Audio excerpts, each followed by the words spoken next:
The sun was dying behind the Arizona desert, bleeding orange and rust across a sky too wide and too quiet. The wind dragged heat across the cracked highway, lifting dust into slow-moving spirals that danced and vanished before they could touch anything. It was a kind of silence that made a man listen to things better left unheard, especially a man like Elijah Brooks. Staff Sergeant Elijah Brooks hadn't meant to be on this road. His GPS had glitched 10 miles back, rerouting him off the interstate and onto this forgotten stretch of Highway 86. A shortcut, it said, but no shortcut could detour what Elijah had carried with him since Fallujah, memories carved too deep for time to touch. The radio crackled with static, then silence. He didn't bother fixing it. His truck hummed low, tires gritting against the pavement. His eyes were on the road, but his mind was somewhere else, on a folded flag sitting on his dresser, on the way his squad used to laugh when the world still made sense, on a dog named Barricade, who once saved his life with a snarl and a sprint. He was still thinking about that dog when he saw something that didn't belong.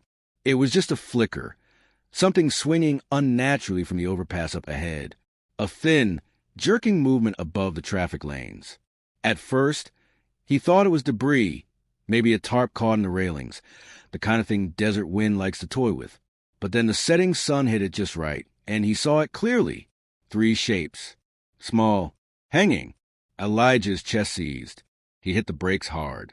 The truck screeched to a stop, fishtailing slightly on the loose gravel shoulder. The engine idled as Elijah flung open the door and sprinted toward the embankment. His boots kicked up dust as he scrambled up the slope, hands gripping rocks and weeds until he reached the top. That's when his heart stopped. 3 puppies. German shepherds, barely old enough to walk, their legs bound with zip ties, their muzzles wrapped with black electrical tape, and their necks looped with thin wire, strung to the overpass railing like meat hung in a butcher's window. They were still alive, barely. One of them twitched weakly, its back leg jerking as if trying to run in midair. Another's chest rose and fell in uneven gasps. The third hung limp, eyes closed, a line of drool tracing its mouth down to the road below. Elijah didn't think. He moved. He dropped his knees and pulled a knife from his pocket. Military issue. The same blade that once cut through desert tents and tripwire. His hands, steady even in gunfire, trembled now as he reached for the wires. "Hang in there," he muttered. "Just a second. I've got you." The first pup was closest. The wire had sliced partway into its neck, but it was still breathing. Elijah slid the blade between the wire and fur and sawed gently. The metal gave way with a snap, and the puppy collapsed into his arms, light as a whisper, shaking. He laid it down and moved to the second. This one fought. Its eyes fluttered open, and for a heartbeat, Elijah saw fire in them, panic, pain, and something else. A will to live. He cut the second wire fast, catching the pup before it hit the ground. And then the third, the smallest.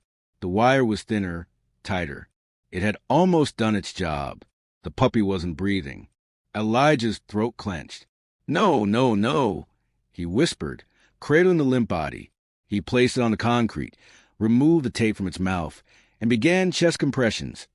Tiny, careful presses, just like he remembered from the combat medkit training back in Kandahar.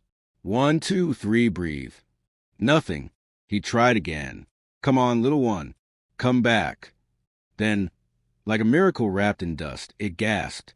A shallow, broken wheeze. Its chest rose. Elijah let out a breath he didn't realize he was holding and scooped the pup up, holding it against his chest. He looked around. No cameras. No witnesses. Just desert and death and a silence that should have stayed sacred. But whoever did this, they didn't want these dogs gone quietly. They wanted them displayed. A warning. Or worse, a signature. Elijah stood there for a long time, cradling all 3 pups in the curve of his arms.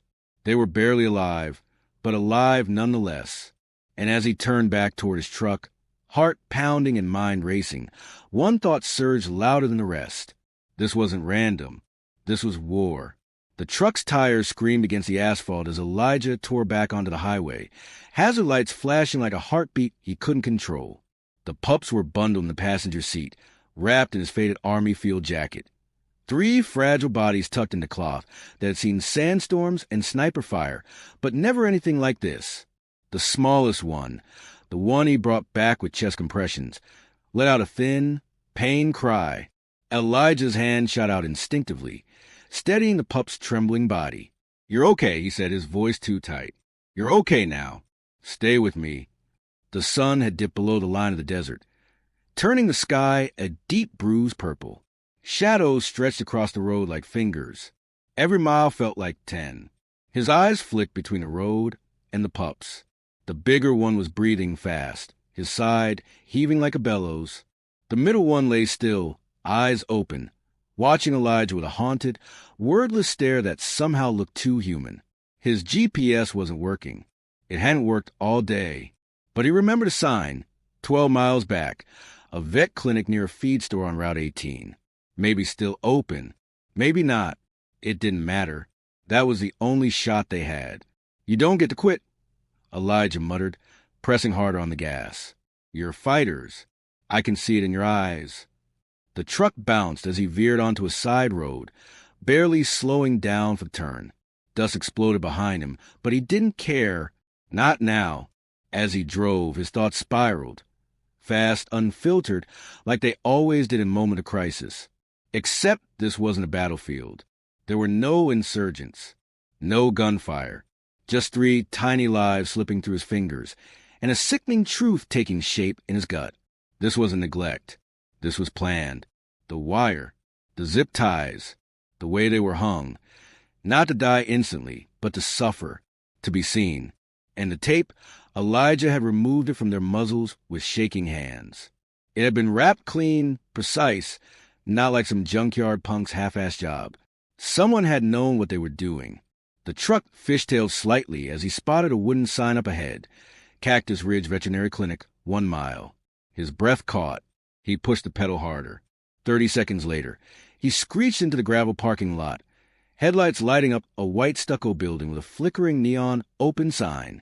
He grabbed the jacket with the pups and ran, boots slamming against the ground, heart pounding. A bell jingled violently as he burst through the clinic door. A woman in scrubs behind the counter looked up, startled. She was middle-aged, with deep lines around her eyes and hands that looked like they'd held too many dying things. "Help!" Elijah gasped. "Puppies." They were, "Someone, please."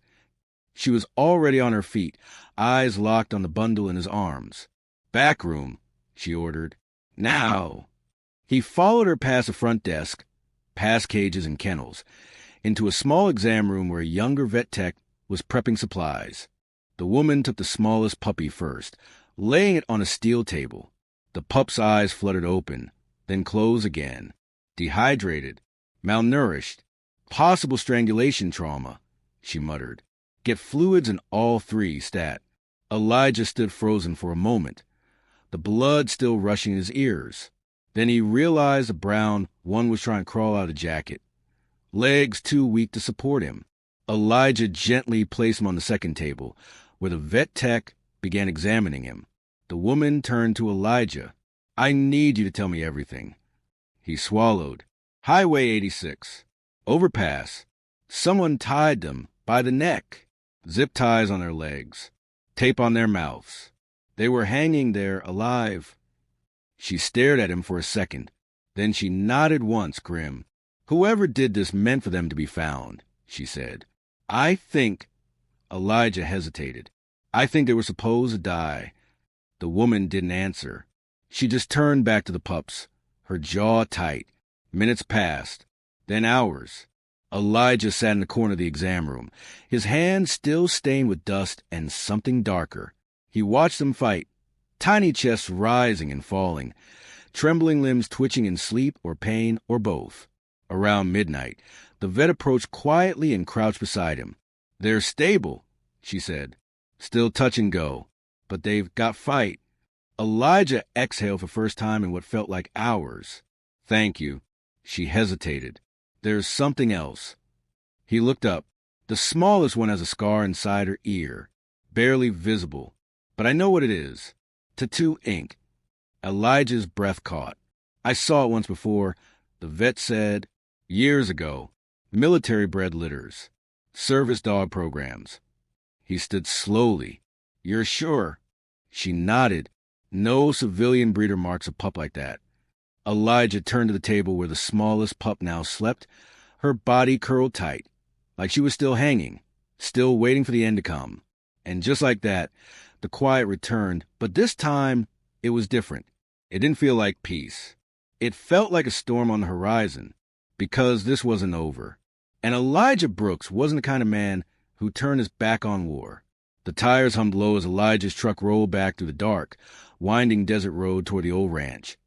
3 pups tucked into a makeshift crate in the back seat, wrapped in soft towels the vet had pressed into his hands before he left.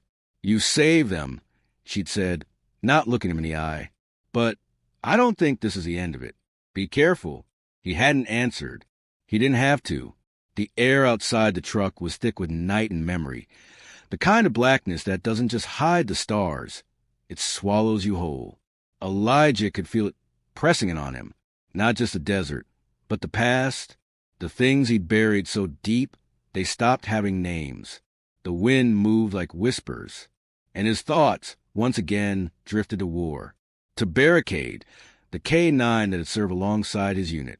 Jet black, lean, always alert. He remembered the way the dog would sit beside him on night watch, not moving, not even blinking, like he too was waiting for something that would never come. Barricade had died in Elijah's arms after a roadside bomb sent their convoy flying into the sky like toys tossed by a giant. The only reason Elijah survived was because Barricade lunged first, sniffed it out, tackled it behind the Humvee, and took the brunt of the explosion. Elijah still carried the harness, buried at the bottom of a duffel bag he never unpacked. His hands tightened around the steering wheel. The scar on his left forearm, the one shaped like a crescent, throbbed like it always did when the past came knocking. He looked in the rearview mirror. 3 puppies. Sleeping now. Breathing. Alive. He hadn't been able to save Barricade. But these 3, maybe this was his second chance. As the ranch came into view, low and wide under the moonlight, its wooden fence barely holding back the wilderness, Elijah felt something shift inside him. A quiet sort of fire. Not rage. Not grief. Purpose. He pulled into the gravel drive and parked near the old barn. As he opened the truck door, the smallest pup stirred, her eyes open just a sliver and fixed on him, just for a moment. Then they closed again. He carried the crate inside, past the front porch where his uncle used to sit and sip coffee laced with whiskey, past the living room where nothing had changed in 6 years. Same cracked leather couch, same photos on the wall, a younger Elijah smiling in a dress uniform beside a father he hadn't spoken to since the funeral. He set the crate down in the laundry room. It was warm there, quiet and away from the drafty windows. He lined it with towels and added a bowl of water. Then he sat and waited. The hours stretched long. The smallest pup whimpered in her sleep. The brown one, the heaviest, kicked a paw in the air like he was chasing something. And the third, dark-furred and sharper-featured, simply stared at Elijah, not like a dog, like a soldier, watching, waiting.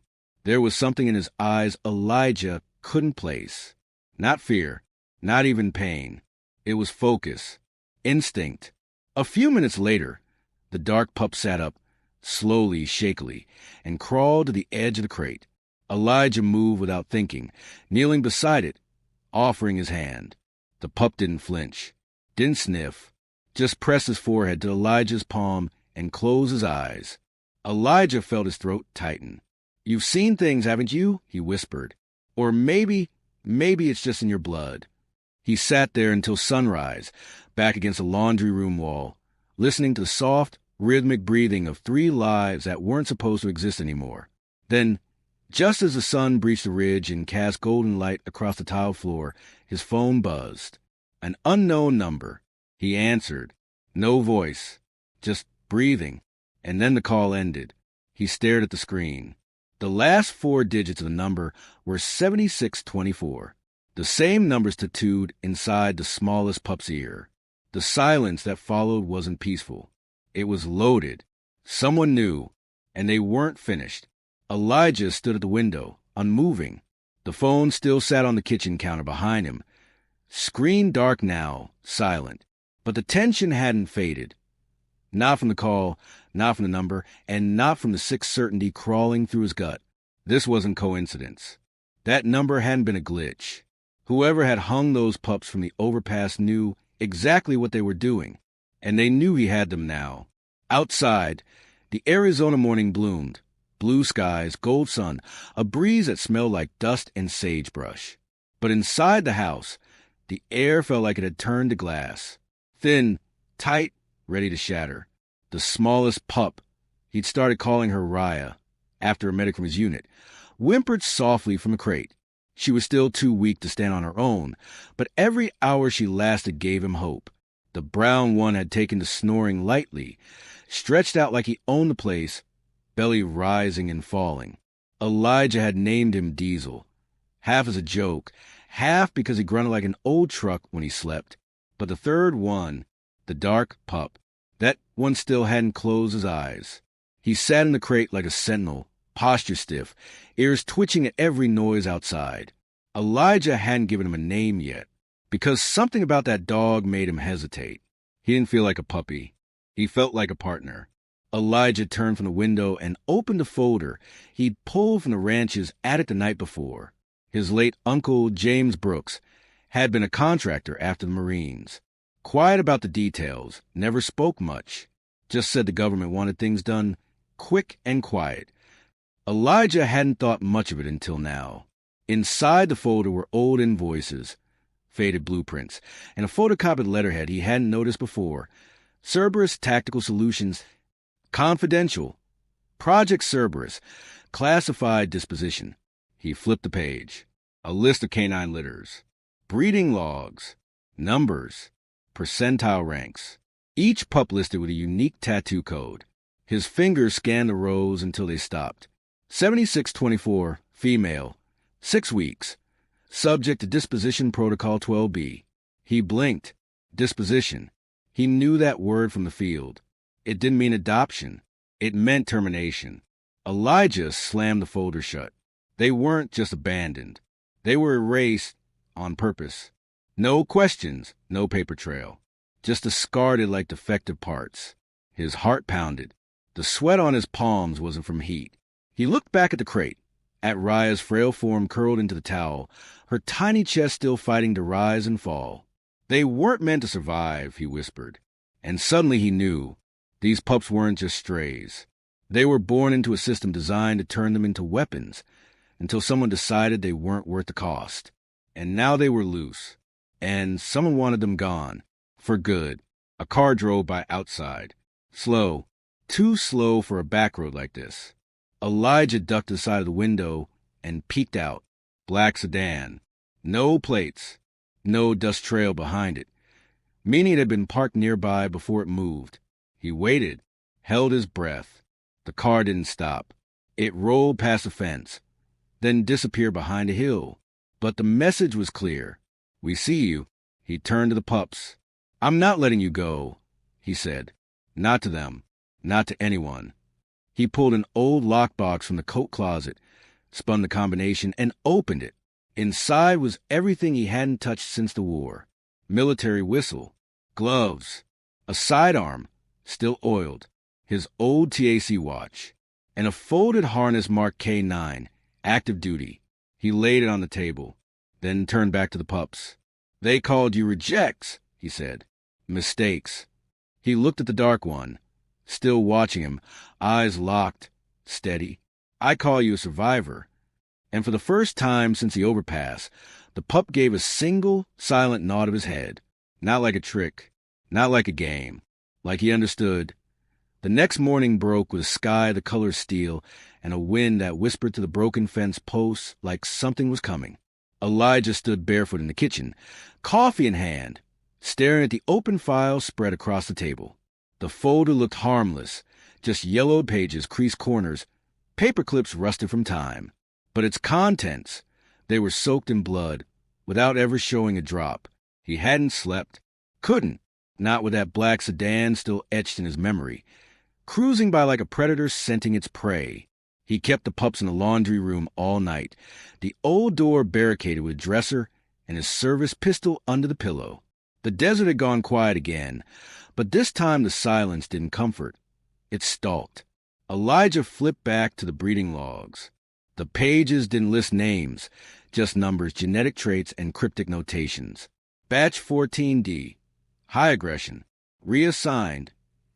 Batch 16B, exceptional obedience, redeployed overseas. And then Batch 20A, unstable behavioral variance, disposition scheduled. He found them. 7624, 7625, 7626. Raya, Diesel, and the unnamed Dark One. Every entry had a final note. Do not attempt reconditioning. Destroyed documentation following termination. Elijah swallowed. Whoever wrote that didn't expect anyone to find this file. And if they knew it had resurfaced, they'd come for it, just like they came for the dogs. His hands shook, the coffee cooling in his grip. He thought of Raya, her breast shallow and body fragile, but fighting harder than most grown men he'd seen in combat. Diesel, clumsy and loud but full of heart. And the Dark One, the one who hadn't looked away since the first moment they locked eyes. He thought of Barricade. Again, the night that dog died saving his life, Elijah made a silent promise to never forget. He just hadn't expected to be reminded this way. He needed answers, not guesses, not scraps, the kind of answers only someone inside the system could give. There was one name on a loose document in the file, handwritten in fading blue ink. The only piece that didn't look typed, clean, or sanitized. Dr. Meredith Shaw, Canine Behavioral Division, San Marcos, NM. The name rang a bell, faint, buried. Elijah had heard it once, maybe twice, during a mission briefing years ago. The kind of name passed around by handlers in the know. Behavioral expert, specialized in tactical dog psychology. Off the radar for the last 5 years. But her name shouldn't have been here. And that made it matter. Elijah folded the papers, slid them into a sealed envelope, and tucked it beneath the floorboard on the couch, a trick his uncle taught him, long before either of them knew how to spell PTSD. Then he geared up. Boots, jacket, whistle, sidearm. The duffel bag he swore he'd never open again. And finally, the old canine harness. He looked over at the pups as they stirred. Diesel wagged his tail, thumping the towel like a drumbeat. Raya blinked up at him weakly. The Dark One. He was already sitting, still as stone, waiting for direction. You coming? Elijah asked. The dark pup tilted his head, then stood, slow but steady. That was answer enough. They weren't going back to the program. They weren't going to be erased. And if someone wanted these pups to disappear, they had to bury Elijah first. He opened the front door. The desert wind hit him like breath from a sleeping beast. It smelled like smoke, like gasoline. He turned toward the barn. There was fire. The flames were already licking at the roof by the time Elijah reached the barn. The dry timber snapped like bones in the heat, smoke curling into the air in long, black ribbons. Sparks danced across the dirt like angry fireflies. The blaze had started fast, accelerant no doubt, and it was no accident. Elijah didn't hesitate. He charged through the side door just before it collapsed, covering his mouth with his sleeve. Inside, the air was thick and hot, filled with the crackle of dying wood and the stink of scorched hay. The storage loft, where he kept extra food, blankets, supplies, was already gone, but there was no one inside. No pups, no bodies, just destruction. By the time he staggered back out, coughing, eyes burning, the neighbors were starting to gather at the edge of the property line. 2 trucks idling, a man and a woman standing with their hands on their hips, looking like they didn't know whether to approach or call the fire department. Elijah waved them off. It's under control, he croaked, voice raw. Go back home. They did. In a town like this, people didn't ask questions unless you wanted them to. And Elijah had always been the kind of man people didn't want to cross. He stood there, watching the barn collapse inward with a groan of surrender. Everything inside was lost, tools, gear, what little was left of his uncle's old life. Except the fire wasn't the point. It was a message, and it had been delivered. He turned around, scanning the horizon. That's when he saw it. A black Dodge Charger. parked at the edge of the property, half hidden behind a curtain of mesquite trees. Sleek, shiny, silent, engine still running. Elijah's chest tightened. His instincts lit up like flares. He stepped toward it slowly, one hand hovering near his waistband where the Glock rested, the other still smeared with soot. The pup, still unnamed, stood beside him, growling low, his fur bristling.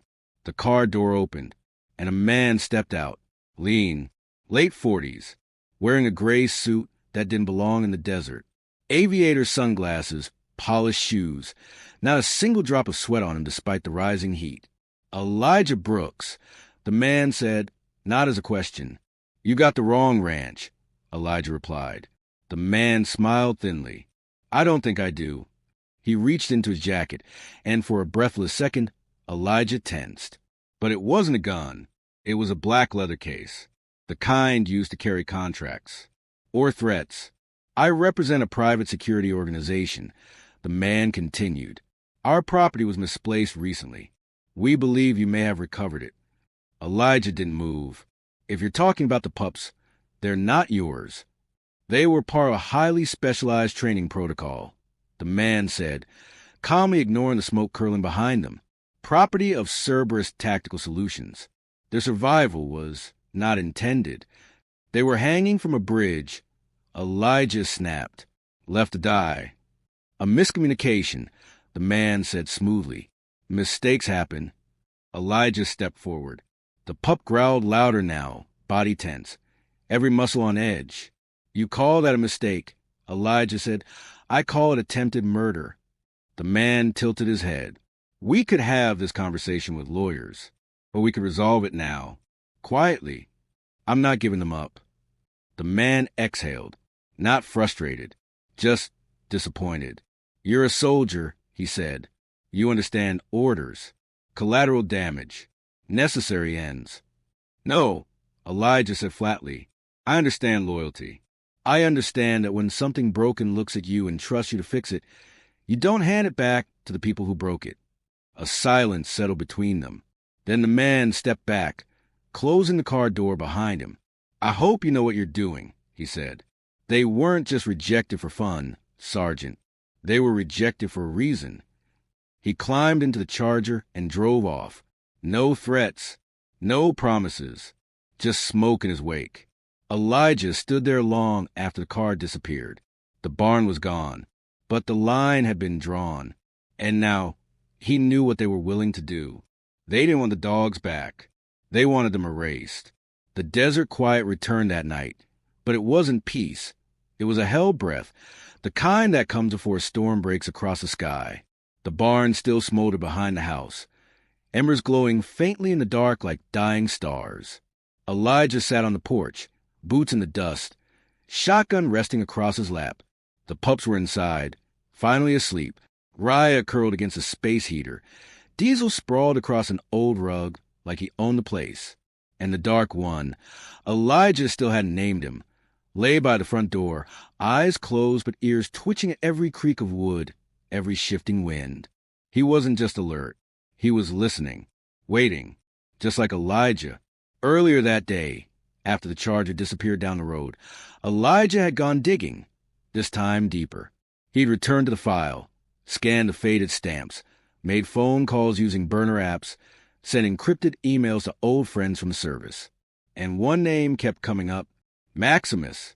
Not a man, a dog, a legend. Maximus had been the highest performing military K-9 in the field during Operation Crescent Strike, credited with saving over 20 lives in active combat. There were medals. There was even a documentary in the works, until he died in a bombing during extraction, but not before siring a final litter. Bred for precision, obedience, instinct, then classified, then erased. Elijah looked down at the piece of paper he now held in his hand, a genetic lineage chart, emailed him by a quietly furious vet tech who owed him a favor. At the top, Maximus, and beneath it, 7,626, male, unstable temperament. Immediate disposal recommended. He didn't need to guess. That was the dark pup, the one who didn't flinch, didn't bark, didn't break eye contact. The one who had already positioned himself between Elijah and danger more than once, without command or training. A disposable animal with combat awareness in his blood. Elijah stared at the sleeping pup through the window. His breathing was steady, calm, but when Elijah quietly lifted the latch on the window to test for a sound, the pup opened his eyes. No bark, no growl, just a look. Steady, focused, present. Elijah stood, walked inside, and sat on the floor. The pup padded over and sat beside him, pressing his body against Elijah's leg like armor. "You're his," Elijah whispered. "You're Maximus's son." He said it like it mattered, because it did. It wasn't just bloodline. It was legacy. It was proof that loyalty, instinct, and courage weren't things that could be programmed or erased with paperwork. They were passed down like fire. And this pup, who had been labeled unstable, dangerous, unfit, had already proven more composed and aware than half the men Elijah had served with overseas. He placed a hand gently on the pup's head. The fur was coarse, warm, grounding. "You're not a reject," he said. "You're a fighter, just like your father." The pup licked his fingers once, then rested his chin on Elijah's boot. That was the moment he knew. This dog wasn't just watching. He'd already chosen. The next morning came without ceremony. Just pale light bleeding through the blinds and the scent of scorched earth still lingering in the air. Elijah woke on the couch, his shoulder sore from sleeping on the shotgun again. The pup, now christened Ghost, because he moved like one, was curled beside him, half under the blanket, half alert as always. Elijah rubbed the sleep from his eyes and rose slowly. The house was quiet, but the silence wasn't empty. It was watchful. Raya and Diesel were in the laundry room, playing now, finally strong enough to waddle without falling over every few steps. Their tails wagged. They were healing. He poured himself coffee, black and bitter, and stared out the window toward the blackened husk that used to be his barn. The air around it was still scorched. The fire had been controlled, but the threat wasn't gone. It had just begun. At 9:14 a.m., a sheriff's cruiser pulled up the drive. Elijah stepped onto the porch before the dust had even settled. The door opened, and out stepped Sheriff Lena Ortiz, broad-shouldered, early 50s, and wearing a lawman's face that didn't need a badge to command respect. Her dark eyes scanned the property, like she already knew everything that had happened.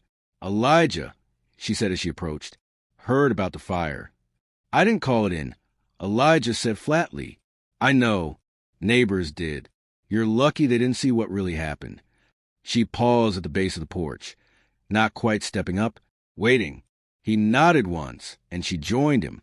They sat in silence for a moment, the wind rustling dry leaves across the steps. "You still carrying?" she asked, not accusing, just confirming. "Always." She nodded. "Good. You might need it." He looked over at her. "You came here for more than a welfare check." She reached into her coat and pulled out a folded manila envelope, handed it to him without a word. Inside were 2 photographs. One showed a litter of puppies, 6 total, freshly born, eyes still closed, huddled against their mother. German shepherds. The mother's tag was visible in the background, Delta 09, Cerberus K9 Division. The second photo made his stomach turn. Same litter, but this time only 3 pups remained. They were in a metal crate in what looked like a warehouse. A clipboard rested on top of the crate, with one word printed in red ink: disposition. "These were leaked last year," Lena said quietly. A whistleblower from inside Cerberus claimed the program was disposing of dogs for instability. But there were signs of abuse, mutilation, psychological trauma. No official investigation ever opened. Funding pulled. Facility scrubbed clean. Where was it? New Mexico.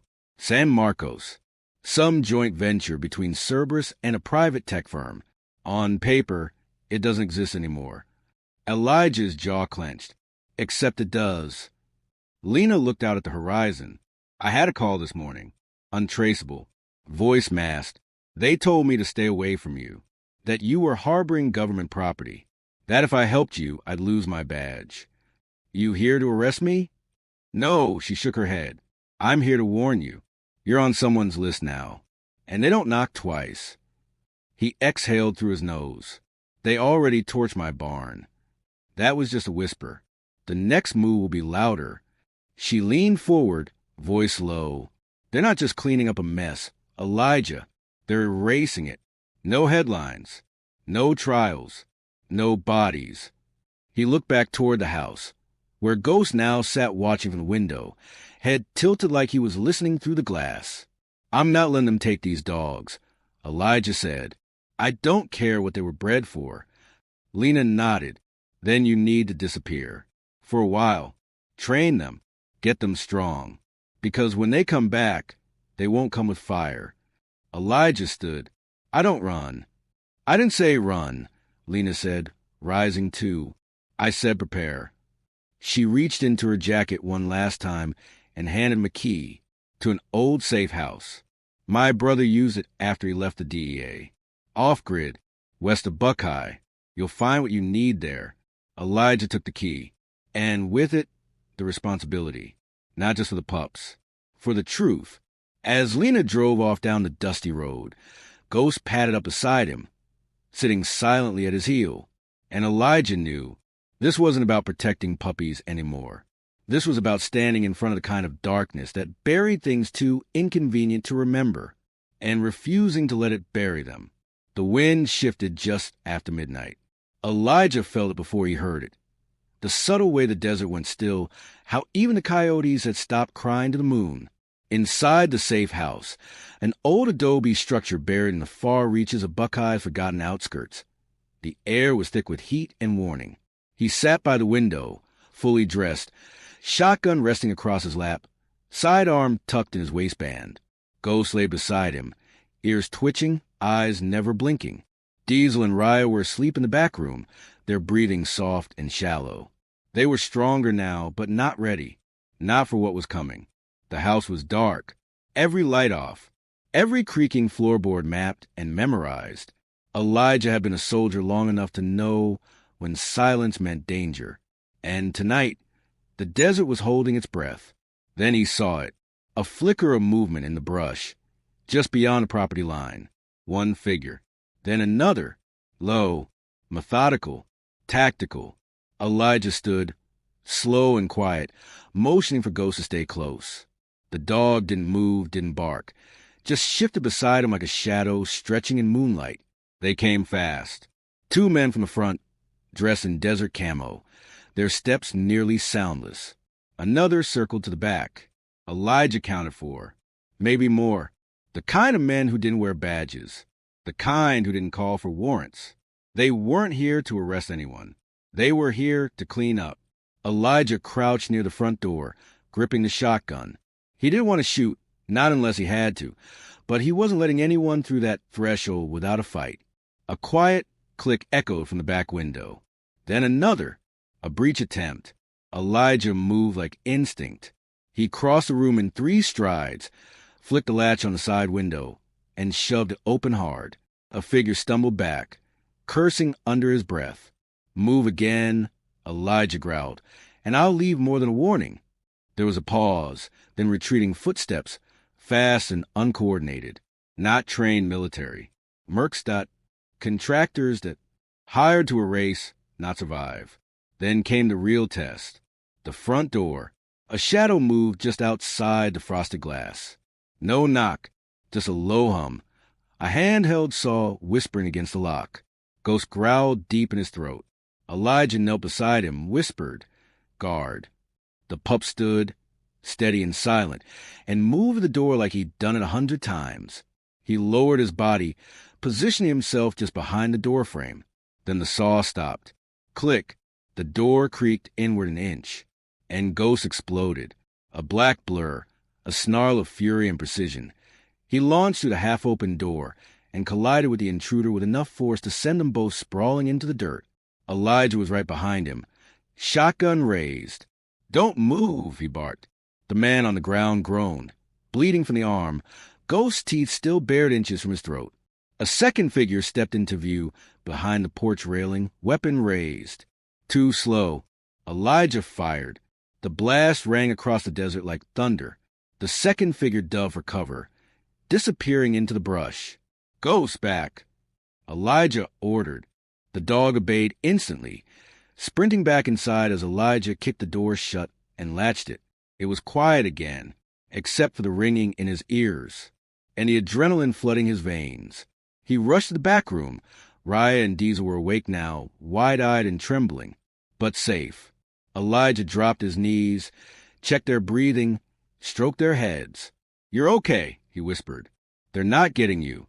Not tonight. Not ever." His phone buzzed. No caller ID. He answered without a word. A voice came through, calm, robotic, and cold. "You've made this harder than it had to be." Elijah didn't flinch. "You're not taking them. They're assets. You're interfering with federal protocol. They're dogs, and you tried to kill them." A pause. Then, "You're not walking away from this, Staff Sergeant Brooks. Not this time." The line went dead. Elijah sat in the dark, phone in one hand, shotgun in the other, Ghost curled protectively beside him. Outside, no more footsteps. No more movement. But it wasn't over. This was the warning. The final one. The next time, they wouldn't come in the dark. They'd come in daylight, with clean suits, forged orders, and silenced weapons. And when they did, Elijah would be waiting, with 3 dogs once marked for death, and a truth they couldn't bury. The sun rose like it had something to prove, sharp, bright, and unforgiving. It painted the desert in gold and fire, burning away the shadows of the night before. But the damage had already been done. Inside the safe house, Elijah packed slowly, methodically. The place had served its purpose. It had bought them time. Nothing more. Raya was curled on the couch now, stronger, her eyes clearer, the trembling in her legs nearly gone. Diesel was bouncing from one corner to the next, testing his strength, his paws too big for his growing body. And Ghost sat by the door, still as ever, watching the driveway with eyes that saw more than any puppy should. They were survivors now, but Elijah knew something deeper. They were witnesses. Witnesses to a cruelty that was never meant to be seen. And maybe that was why the suits wanted them gone. Not because they were dangerous. Not because they were defective. But because they were living proof that the system had failed. And lived. He loaded the crate into the truck bed, gently lifting each pup inside. Ghost resisted at first, not out of fear, but duty. Like he didn't want to turn his back on the last battleground. Elijah rested a hand on the dog's back. "This isn't retreat," he said quietly. "It's strategy." Ghost finally climbed in. They drove for hours, west through empty roads, avoiding highways, phones off. Elijah stopped only once, to make a call. Not to the sheriff. Not to anyone official. He called a man named Marcus Blanchard, a journalist who once rode with their unit in Iraq, the kind of man who didn't flinch when the truth turned ugly. Elijah gave him everything. The documents. The names. The photos. The coordinates. The evidence they tried to erase with fire and fear and blood. By nightfall, it was online. Within 24 hours, it was everywhere. Rejected heroes. The secret death protocol of Cerberus K9. The story exploded across veteran networks, animal rights groups, independent media, and then national channels. Whistleblowers stepped forward. Lawsuits followed. Politicians demanded answers. Cerberus Tactical folded within a week. And Elijah, he didn't stop. He stayed quiet, under the radar, but he didn't disappear. With money quietly pooled from fellow veterans, donors, and every person who saw the truth and refused to look away, he bought land outside Prescott and built something new. Not a shelter, not a kennel, a training ground. For the forgotten, the thrown away, the nearly erased. Ghost became his right hand, his co-instructor, his shadow. He learned commands faster than some humans. His loyalty never wavered. His scars became symbols. Raya was adopted by a trauma counselor who specialized in helping children from abusive homes. Diesel became a support animal for a veteran with mobility issues. And Elijah, he kept working. Each year, more dogs arrived. Each one with a story someone tried to bury. Each one given a second chance. He never put up a sign. He didn't need one. The people who needed to find him always did. And when visitors asked how it all started, why a soldier would risk everything for a few broken dogs, he would just glance at Ghost, then at the old, scorched K9 harness that hung on the wall near the door. Because legacies don't die quietly, he'd say. They wait to be heard. And now, they were heard, loud and clear,